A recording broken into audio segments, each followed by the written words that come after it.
ধরনের ঘরের মধ্যে যে কোনো সময় আল্লাহ পাক রব্বুল আলামিনের গজব নাজিল হতে পারে। এই 3 ধরনের ঘরকে আল্লাহ পাক রব্বুল আলামিন বড় অপছন্দ করে থাকেন। 1 নাম্বার হচ্ছে যেই ঘরের মধ্যে নারীর আওয়াজ পুরুষের তুলনায় উচ্চ হয়ে থাকে, সেই ঘরের মধ্যে প্রতিদিন 70,000 ফেরেশতা লানত পাঠিয়ে থাকে।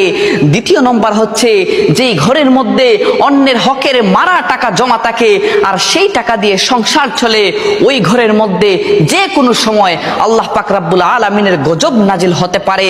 আর 3 নম্বর হচ্ছে হযরত জিবরাইল আলাইহিস সালাম বলেন, যেই ঘরের মানুষরা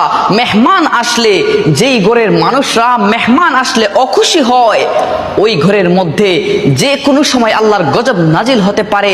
যদিও নামাজ পড়া হয় ওই ঘরের মধ্যে, ফেরেশতারা সওয়াব লেখেন না, নামাজের সওয়াব লেখেন না।